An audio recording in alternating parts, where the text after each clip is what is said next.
오늘은 자족이라는 제목으로 함께 말씀을 나누도록 하겠습니다. 지난주에 우리 중고등부 수련회가 있었습니다. 교회에서 목요일과 금요일 이틀 동안 진행되었는데요. 목요일날 선생님과 집사님들이 아이들 식사와 간식을 준비해 주셨습니다. 근데 얼마나 많이 준비해 주셨는지 12시 30분에 점심을 먹고요. 간식을 3시 30분에 먹는데 피자를 또 시켜주셔서 점심 먹은 게 소화도 되기 전에 또 피자를 먹은 거죠. 원래 저녁 시간이 5시인가 그랬어요. 원래 5시에 저녁 먹기로 했는데 3시 반에 피자를 먹었으니 저녁을 어떻게 5시에 먹겠어요. 또 저녁 메뉴가 삼겹살이었는데 먹을 수 있겠습니까? 그래서 저녁 예배를 먼저 드리고 밥을 먹자 해서 저녁밥을 6시 반에 먹었습니다.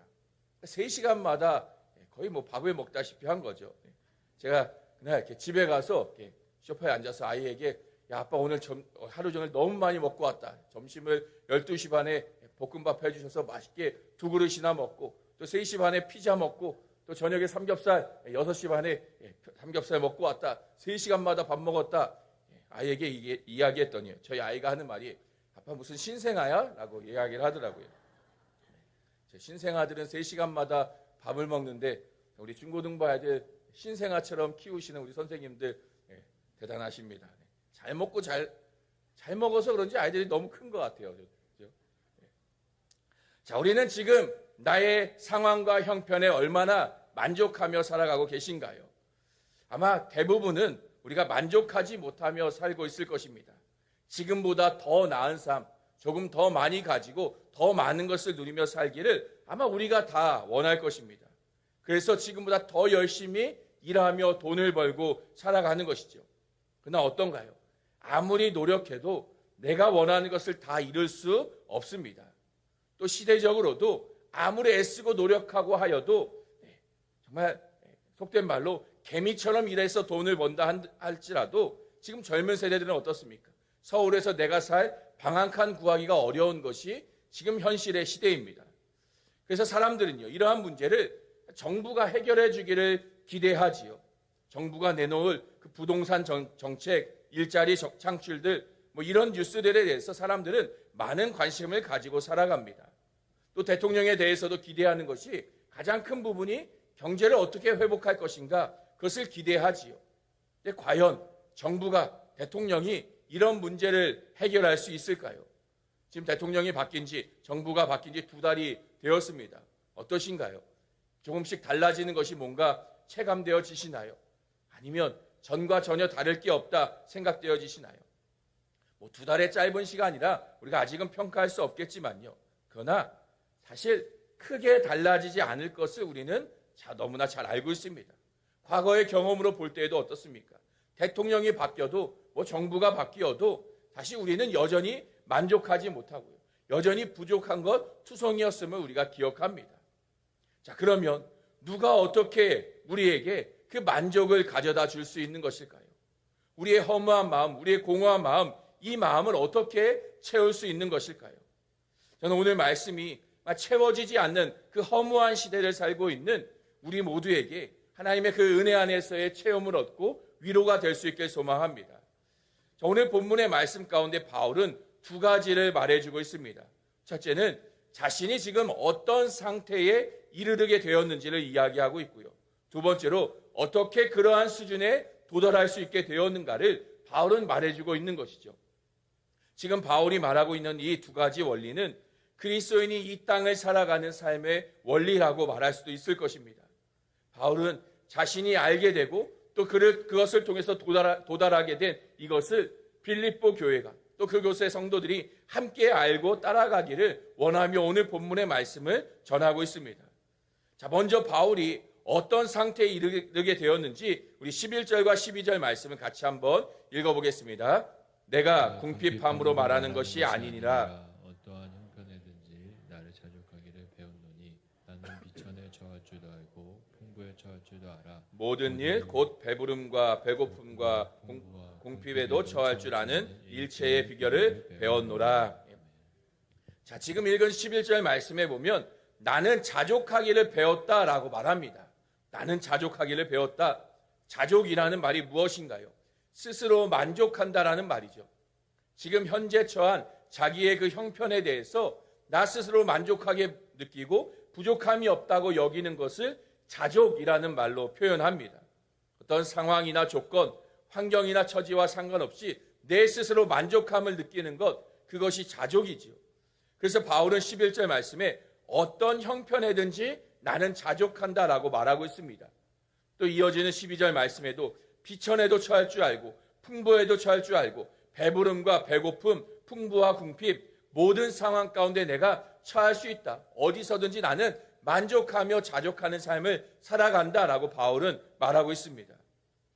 지금 우리는 어느 때보다도 풍요로운 시대를 살아가고 있습니다. 그러나 그 어느 때보다도 부족한 시대를 우리는 살아가고 있습니다. 모두가 다 만족하고 느끼기보다 오히려 부족하다 느끼며 살아가고 있는 것이 지금 우리의 시대이지요. 과거에 비하면 지금 얼마나 많은 것을 가지고 얼마나 많은 것을 누리며 우리가 살아가고 있습니까? 우리 어른들의 이야기를 들어보면요. 과거의 삶에 비해서 우리가 얼마나 좋은 세상을 살고 있습니까? 그러나 그와 반면에 또 사람들은 더 많이 부족함을 느끼며 사는 것이 지금 이 시대의 현실입니다. 이 빠르게 발달하는 현대 기술이 우리를 편리하게 만들어 주었고요. 더 많은 것을 가지고 누리며 살게 하였지만 오히려 그로 인해서 더 만족하지 못하게 우리를 살아가게 만듭니다.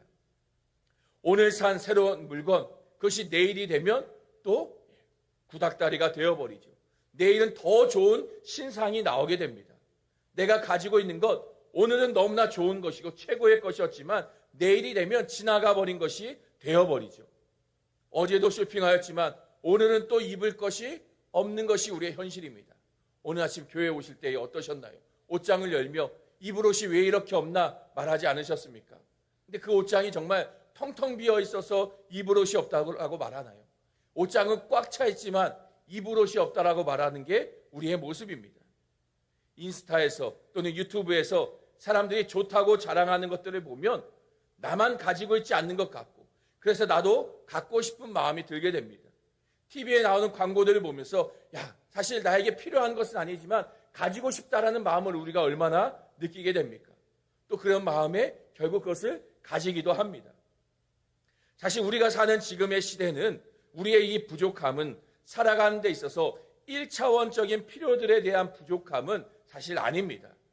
당장 먹을 쌀이 없거나 정말 당장 오늘 입고 나갈 옷이 없는 사람은 없습니다. 호화롭지는 않아도요. 다들 먹고 입고 살아가는 데 있어서 사실 부족하지는 않습니다. 그러나 우리가 느끼는 부족함은요.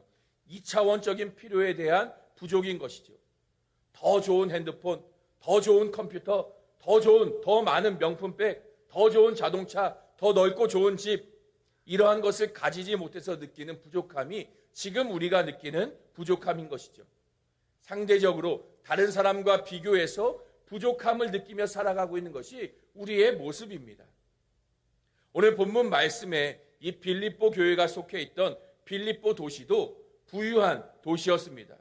로마와 또 동방을 연결하는 이 교통의 요충지였기 때문에요. 상업이 발달한 도시였는데요.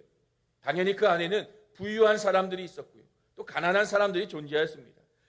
다양한 경제계층의 사람들이 존재하면서 서로를 부러워하기도 하였던 것이죠.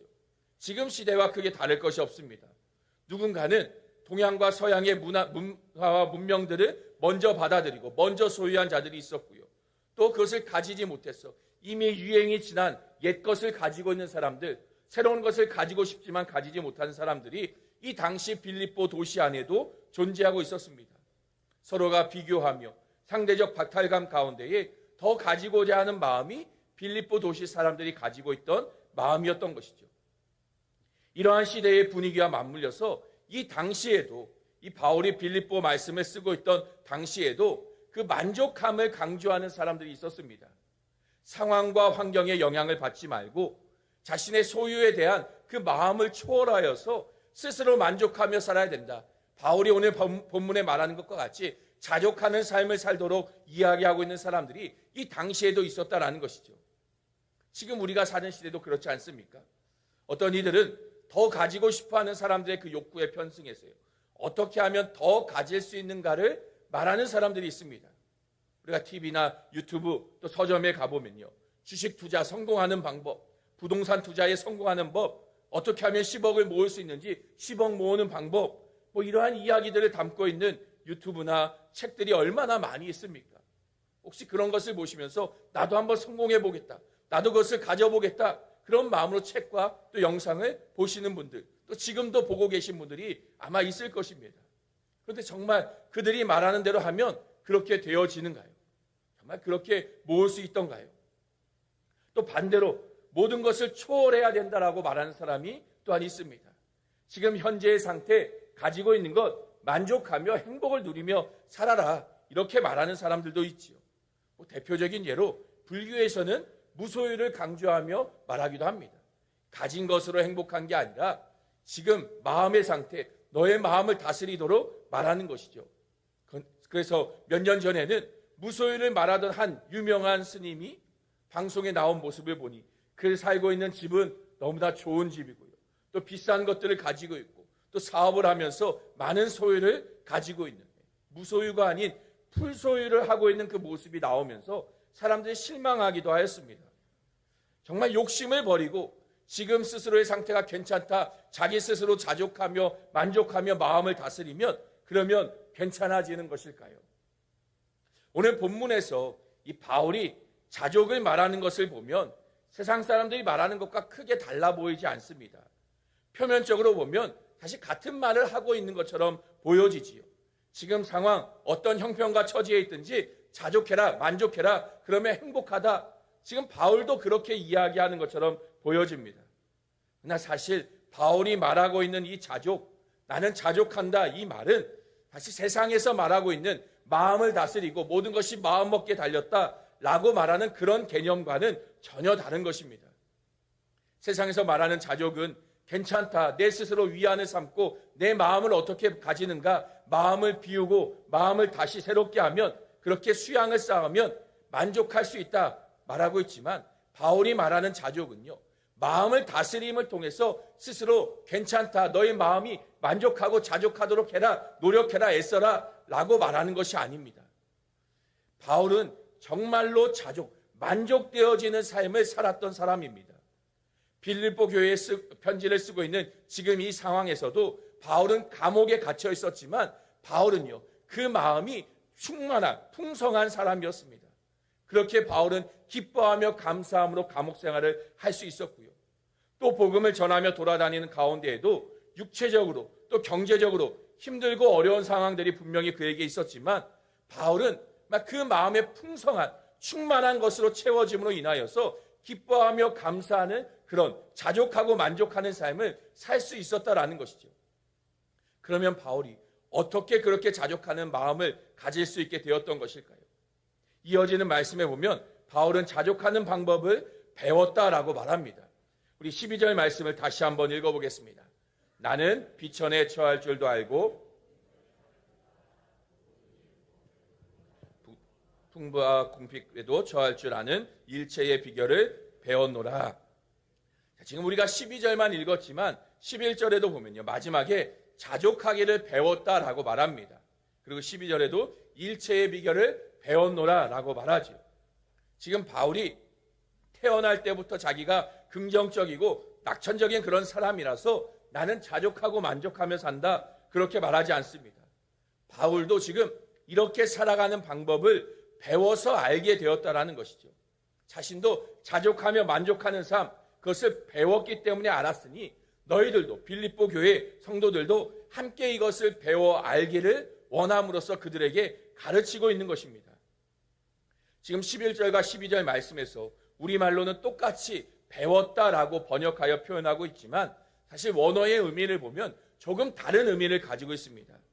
11절 말씀에 배웠다라는 이 단어는요, 제자가 스승에게 가르침을 받는 것을 의미합니다.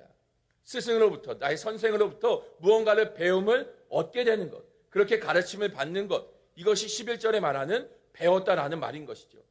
그러니까 바울도 지금 이 자족하는 것, 이것을 자기 스스로 터득한 게 아니라 누군가 자신에게 가르쳐 주었다라는 것입니다. 또 12절 말씀에 배웠다라는 이 말은 어떤 영적인 신비로움을 경험하고 체험하여서 알게 되는 그런 배움을 표현하는 말입니다. 그러니까 사실 우리 기독교적인 표현이라기보다도 이 당시에 다른 이방 우상 종교의 문화, 사이비 종교의 그런 신비로운 행위들을 표현할 때 주로 사용되었던 단어였습니다. 그러니까 바울은요, 일부러 어떤 이방 종교들에서 사용하는 어떤 신비적인 일들, 그런 체험들을 이 단어를 사용함으로써 그 자족하는 방법이 자의적으로 자기 마음의 수련을 쌓고 자기의 마음을 다스려서 되는 것이 아니라 어떤 초월적인 체험과 경험을 통해서 배워지는 것임을 지금 말하고 있는 것이죠. 그 방법이 무엇이냐? 그럼 어떻게 그것을 배우느냐? 바로 예수 그리스도를 통해서임을 바울은 말합니다. 우리 13절 말씀도 같이 한번 읽어보겠습니다. 내게 능력 주시는 자 안에서 내가 모든 것을 할 수 있느니라. 오늘 이 본문은요, 기독교인들이 가장 많이 오해하고 있는 말씀 중에 하나인데요. 내게 능력 주시는 자 안에서 내가 모든 것을 할 수 있느니라. 이 말씀을 가지고 어떤 이들은 교회만 다니면, 예수만 믿으면 모든 것을 다 할 수 있다, 다 잘 된다라고 오해하기도 합니다. 어떤 예수를 믿는 것이 어떤 초월적인 능력을 얻게 되는 것처럼 생각하며 마치 부적처럼 그것을 대하며 행하고 있는 것이죠. 그러나 바울은 오늘 23절의 말씀을 그런 의미로 말하는 것이 아닙니다. 23절의 말씀을 이해하려면요, 오늘 본문 전체를 같이 보아야 하는데요. 앞에서 말하고 있는 배부름, 배고픔, 풍부, 궁핍, 어떤 상황에서도 바울은 자족하고 만족할 수 있는 그 능력을 가졌다라고 말하고 있는 것입니다.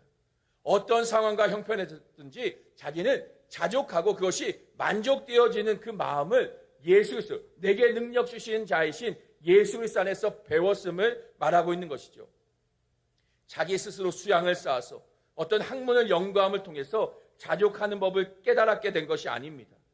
내게 능력 주시는 자, 바로 그 예수 그리스도를 통해서 자족하는 삶, 내 삶이 만족되어짐을 배우고 알게 되었습니다.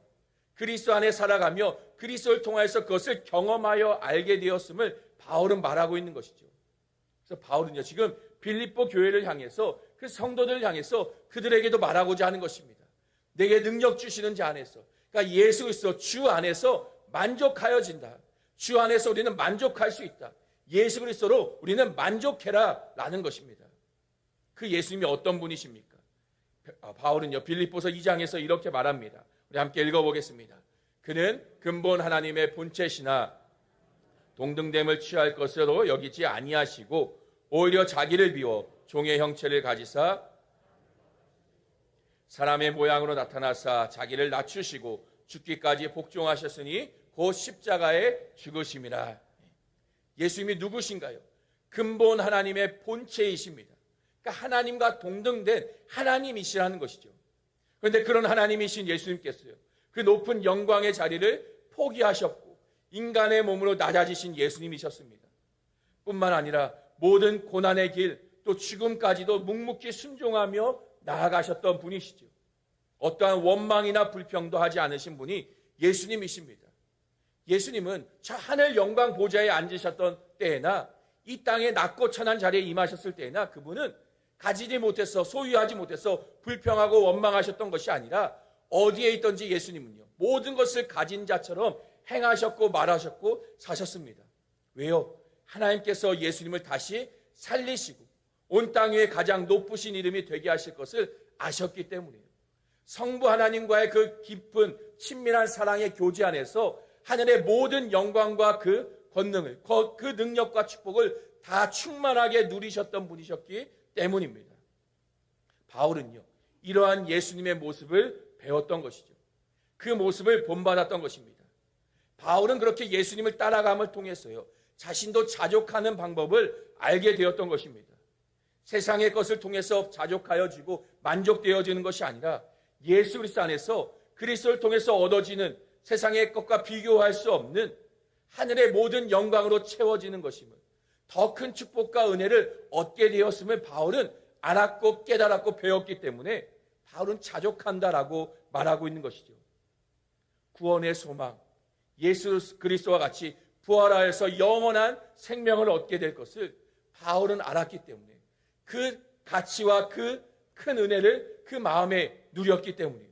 그 소망이 지금 바울로 하여금 지금의 형편, 비록 감옥에 갇혀 있더라도, 비천한 상황에 처했다 할지라도, 어렵고 힘든 형편 가운데 있다 할지라도 그 마음이 흔들리지 못하게 하였던 것입니다.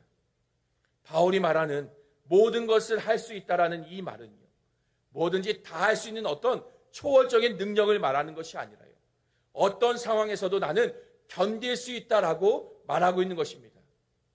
구원의 그 여정 가운데에 부활의 소망과 생명을 가졌기 때문에 이 땅에 살아가는 삶, 내가 조금 굶주려도요, 내가 좀 매를 맞아도, 내가 감옥에 갇혀 있어도 나는 이 모든 것을 견뎌낼 수 있는 능력이 나에게 있다라는 것이죠. 왜냐? 더 큰 가치, 더 놀라운 것으로 내 안에 채워졌기 때문에, 충만하여졌기 때문에 그는 이 모든 것을 견뎌낼 수 있는 능력이 가지게 된 것입니다. 그래서 바울은요, 빌립보서 1장 6절에 이렇게 고백합니다. 우리 같이 한번 읽어보겠습니다. 너희 안에서 착한 일을 시작하신 이가 그리스도 예수의 날까지 이루실 줄을 우리는 확신하노라. 하나님의 구원, 그 약속, 부활의 소망과 그 생명, 하나님이 주시는 그것이 하나님이 시작하셨고 하나님이 이루실 것을 확신하기 때문에, 하나님이 맡기신 그 부활의 그 생명이라는 소망, 그것이 부도수표가 되는 것이 아니라 분명하게 이루어질 하나님의 구원이며 능력임을 믿기 때문이에요. 바울은 자족할 수 있었고요, 예수님께서 자신의 목숨을 내어놓으신 것처럼요, 심지어 바울조차도요, 자신이 순교의 자리로 목숨을 내어놓을 수 있는 그 자리까지도 나아갈 수 있다라고 고백하고 있는 것이죠. 쉽게 예를 들면 이런 것입니다. 내가 너무나 배가 고픕니다. 가진 돈이 1,000원짜리 몇 장밖에 없습니다. 통장에도 돈이 하나도 없고요, 빚만 잔뜩 쌓여 있습니다. 지금 내가 손에 쥐고 있는 1,000원짜리 몇 개, 이것 가지고서는 뭐 식당에 가서 제대로 된 한 끼 식사도 먹을 수 없죠. 기껏해야 편의점에서 라면이나 하나 사서 허기진 배를 달래야 됩니다. 내일은 또 가진 돈이 없기 때문에 컵라면조차도 사 먹을 수 없습니다. 그래도 지금 라면이라도 먹었으니까, 또 이것을 먹고 배부르니까, 또 내가 집에 들어와 잠잘 수 있는 내 집이 방 한 칸이라도 있으니까 그래도 괜찮아 생각하면서 마음을 추스릅니다. 그렇게 생각하면 정말 마음이 괜찮아질까요? 정말 내 삶이 좋아지는 것일까요? 아니요, 그렇지 않죠. 라면 한 끼 먹고 좁은 방 한 칸 거기서 먹고 자고 일어나면 다음날 아침이 되면요, 요즘 아이들 말로요, 현타가 찾아오죠. 현실을 깨달아지게 됩니다. 이 거지 같은 상황, 아무것도 없고 나아질 것이 없는 그런 상황 가운데에 화가 나죠. 짜증이 나죠. 모든 것이 원망스러워질 수밖에 없는 것이죠. 근데 만약 똑같은 상황이었어요, 내 손에 로또 1등 당첨된 종이가 있다면요, 그러면 어떨까요? 지금 당장 돈이 없어요. 컵라면 하나밖에 먹지 못했습니다. 내일부터 며칠을 굶어야 될지 모릅니다. 그럼에도 로또 당첨금 아직 나의 손에 쥐어지지 않았지만요, 이거 가지고 은행 가면 돈으로 바꿔준다, 분명한 그 당첨된 그 종이가 가지고 있다면요, 내가 일주일을 굶었어도요, 내가 오늘 잠잘 집이 없어도요, 참고 견딜 수 있는 것이죠. 돈 없다고 사람들이 나를 무시해도요, 거지처럼 나를 취급하여도 견딜 수 있는 것이죠. 오히려 그런 상황 속에서도요, 혼자 미친 사람처럼 혼자 희죽거리며 웃을 수 있을 것입니다. 왜요? 며칠만 있으면, 내가 이것만 가지고 가면 1등 당첨금, 그 돈, 큰 돈이 나에게 생기기 때문이에요. 어제 날짜로 로또 1등 당첨금이 얼마인지 아시나요? 아시는 분들 계실 거예요, 그렇죠? 사서 어제 확인해 보신 분들은 아실 텐데요. 제가 보니까요, 21억 2,478만 5,424원입니다. 21억 2,478만 5,424원. 네, 엄청난 돈이죠. 21억. 네. 제 아들이 며칠 전에 그러더라고요. 엄마, 땅 파면 돈이 안 나온대. 네, 저희 아들이 그러더라고요. 네. 그렇죠, 땅 파면 돈이 안 나오죠. 로또를 사야 돈이 나올 수 있습니다. 21억. 네. 2등만 해도요, 2등 얼마인지 아시나요? 5,827만 4,706원입니다. 5천만 원. 2등만 해도 5천만 원입니다. 오늘부터 로또를 살까요? 함께 사러 가실까요? 어디가 잘 되는지 혹시 아시나요?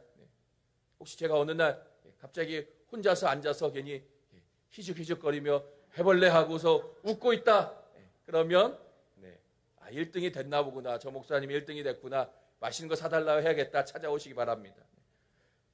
자족이라는 것이요, 내 마음을 다스리고 스스로 위안을 삼는다고 해서 되어지는 것이 아니죠.